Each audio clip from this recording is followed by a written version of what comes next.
हमारी दिल्ली के कुतुब मीनार के परिसर में एक लोहे का स्तंभ बना हुआ है और वो स्तंभ 1600 साल पुराना है।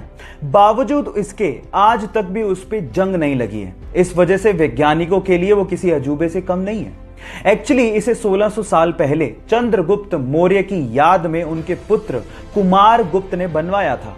सन 1998 में आईआईटी कानपुर के एक प्रोफेसर ने इसके कारणों का पता लगाने की कोशिश करी और बताया कि इसे पिघले हुए आयरन यानी कि पिग आयरन में फोस्फोरस को डाल के बनाया गया था, जिसकी वजह से इस पे आज तक जंग नहीं लगी है।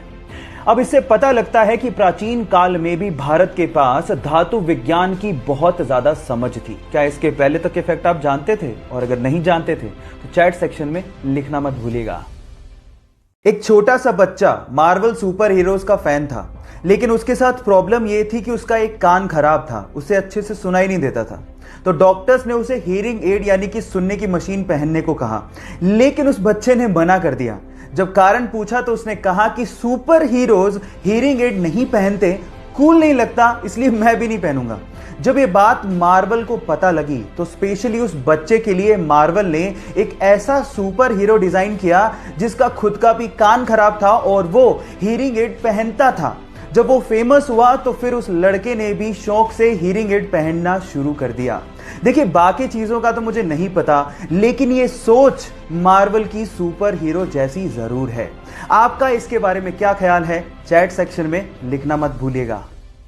एक 11 फीट लंबी ग्रेट व्हाइट शार्क अचानक से हाई टाइड की वजह से यूएस के एक बीच पे फंस गई। जैसे ही लोगों ने उसे तड़पता देखा, उसे बचाने की मुहिम में लोग जुट गए। सबसे पहले तो लोग उस पर लगातार पानी डालते रहे ताकि वो जीवित रहे।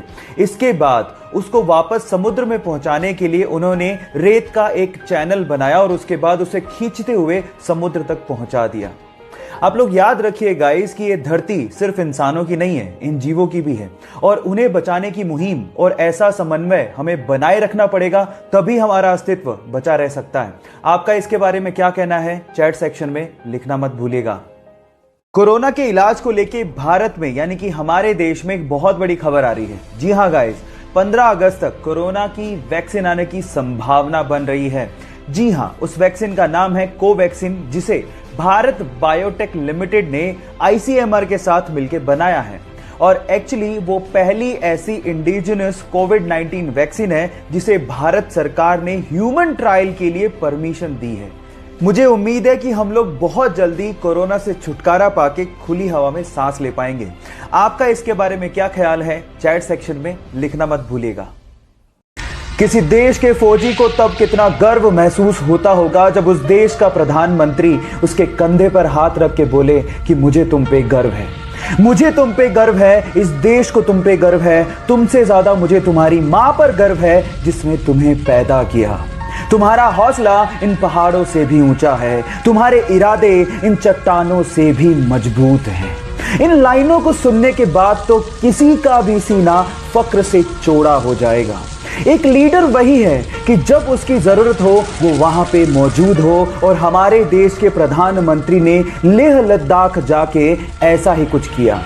मुझे गर्व है भारतीय होने पर। आपको ये सुन के कैसा लगा? चैट सेक्शन में लिखना मत भूलिएगा। 2 जुलाई 2020 यानी कि कल का दिन इंडियन रेलवे के लिए रिकॉर्ड ब्रेकिंग डे था, क्योंकि इसी दिन इंडियन रेलवे ने भारतीय इतिहास की सबसे लंबी ट्रेन को नागपुर से कोरबा के बीच में दौड़ाया। इस ट्रेन की कुल लंबाई 2.8 किलोमीटर, जी हां आप ठीक सुन रहे हैं, 2.8 किलोमीटर थी और इसमें टोटल 251 वैगन को जोड़ा गया था। इस ट्रेन को खींचने के लिए लगभग 6000 हॉर्स पावर के 4 इलेक्ट्रिकल इंजन का इस्तेमाल किया गया था। इस ट्रेन का नाम शेषनाग रखा गया है। इसके पहले तक लॉन्गेस्ट ट्रेन का रिकॉर्ड सुपर एनाकोंडा के नाम था। सो गाइस, इंडियन रेलवे की इस उपलब्धि के लिए एक लाइक तो बनता है।